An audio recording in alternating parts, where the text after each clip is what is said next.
People won't always remember what your price was or even necessarily the outcome. What they will remember is how you make them feel. Today, we're talking about customer service and how that saying, that quote, relates to everything that we do. So how we kind of think about it at Foxy is in a very broad sense, as well as a lot of specific examples that I want to give. So for us, customer service is all about, it's the entire interaction as a business that we might have with a client, with a home seller, with an agent, with each other in the team as well. So it factors into every interaction. So the first phone call to Morgan upstairs who's answering the phones, how that interaction goes as part of customer service. How friendly were we? How helpful were we? Also things like if we missed the phone call, how quickly are we calling them back? All of the little touch points for us add up to what customer service is about.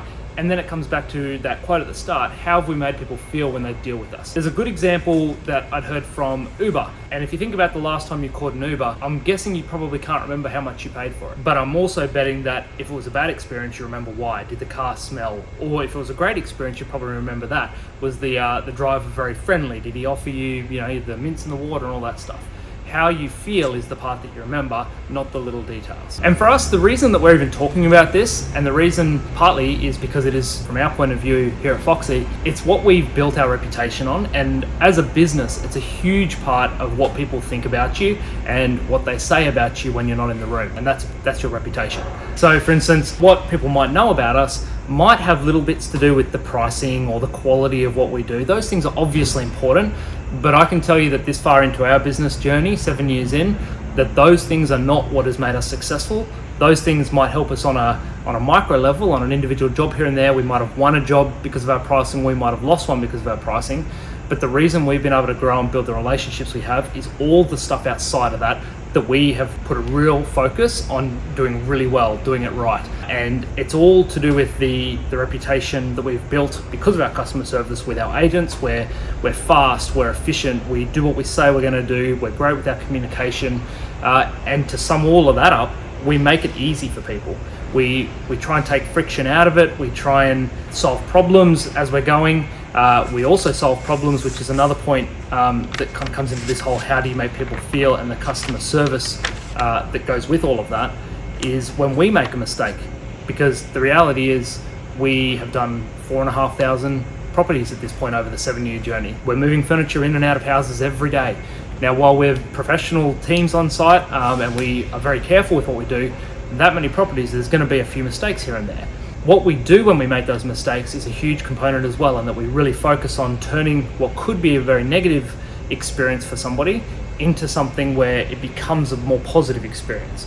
So what do we do when that happens? How do we communicate? How do we make sure we take accountability for it, but solve the problem before it's even a real problem? How we go about all of that and how we teach the team to think about those things is something that we've spent a lot of time on, Phoebe and I and the senior team, in terms of how we think about it, and then how we train and how we talk through with the rest of the team what our expectations as a business are. And all of those things happen internally, and then what is seen on the outside is the result of that, and that's what impacts our reputation, and that's the customer service part. To put that in a much shorter way, sum it up a little bit, mistakes are inevitable, they're going to happen, but how you respond to those mistakes and how you fix those mistakes is what really matters. What I also wanted to touch on, customer service, this whole thought process and the conversation is a little bit broad, and it's important to have, but what's also important is a bit more specific, more practical. What are some of the things that actually are very easy to do, and if you implement them and do them in your business, they'll have an impact, because the reality is your competition for the most part are not doing these things. I thought I'd touch on a few of those, and the things that we've done right from the start. Very, very simple ones, and yet I promise you that so many people in the industry do not do these because they get busy and they don't have the team, or they don't have the time. They'll say they don't have the time to do it. First one is call people back, return emails, and do it in a timely manner. The number of jobs that we've won, just purely forget customer service for a second, the amount of work that we've won just purely because the client got 2 or 3 quotes and we're literally the only one that got back to them within a few days. We get the work because they haven't heard from the other option. So yeah, call people back quickly, return emails quickly, and just make sure that you're available to people. So if you can't answer the call because you're out on site, you're doing something else, you get back to them quickly so that they know that they have somebody they can get to if they have questions. Another one that we do, and honestly this is maybe a little controversial for some staging businesses, they don't think exactly the same way, but if we go out on site and we do a job and we think it's fantastic, we're very happy with it, but then the client doesn't like something, a lot of people, they'll push back. When I say people, I mean staging business owners. They might push back a little bit and say, well, here's why we're the experts, let us do our thing. And if you read some of the Facebook groups that are staging business owners, you see this from time to time.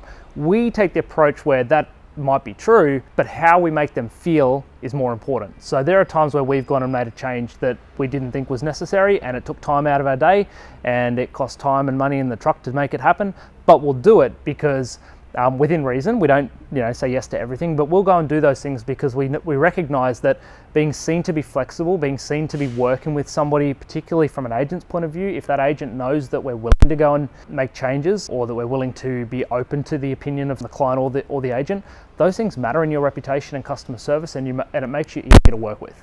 And the other one, which we kind of touched on, but I think is also important, is just owning your mistakes. Because, like I said, you want to come across as this professional business that is perfect at what we do, and we don't make mistakes. And 95% of the time, that's what your client gets. They get the perfect result. But the 5% or less, where you actually make a small mistake, which happens from time to time, it's what you do with that. And like I said, the more practical answer there is you own it. Even if you're not even 100% sure. We've had examples where we've got a phone call about it's before the phone call usually, and that's where you really want to catch it. A phone call from somebody on our team where we say there's a dent on the wall. I don't think it was us, but it also could have been. And if the client sees it, they might think it's us. There've been times where we go, I don't think that was us, but we're going to fix it anyway, because you know what? It makes us look better to the client that we're being proactive with something, where we're human, where little things happen, but as long as it's fixed before they even know about it, and we let them know, look, or we've got a solution before they know about it, it makes us easy to work with. It means that we're solving problems. We're not making their life difficult or putting blame on somebody else, or having a conversation where we say, that's not us, that's your problem. We're making that interaction easier and just smoother and easier to deal with. And then another one, which is less maybe specific, but I think it's a good kind of guide or reference for you to use, is whenever you're not sure how to deal with something, or whenever something doesn't go exactly as you thought it might, just do what you know is right. It's very common sense, but the reality is there are times when what might seem like the right thing to do from a customer service and a reputation point of view is not the easiest, or the lowest cost to you, or even sometimes feels we can't get that done. We often will go in the other side that's more about ourselves and what's easier for us, and often that can lead to somebody on the other side being unhappy with how that interaction went. And they might not even tell you that they're unhappy, but they might go and tell somebody else. So we are always of the opinion that if you use that kind of framework, what's the right thing to do here from the client and the agent's point of view, and if we can make that happen, we will. I think that's a very simple but effective way to go about customer service. And I think just to kind of finalize or summarize all of this, it's also to acknowledge and as I stand here, we have a big focus on our customer service side of things, and we acknowledge and we recognize that that's a huge part of our reputation and what sets us apart. But we also want to recognize that we're not perfect. We're still kind of learning, we're still trying to do things better, but having that framework of this is important and therefore we need to focus on it, that's the whole game. If you can have that framework to start with, you don't need to be perfect, but it's a continual improvement. And I think some of these things that you can do from a customer service point of view are so simple and yet so effective that I don't know why anybody wouldn't at least have that conversation.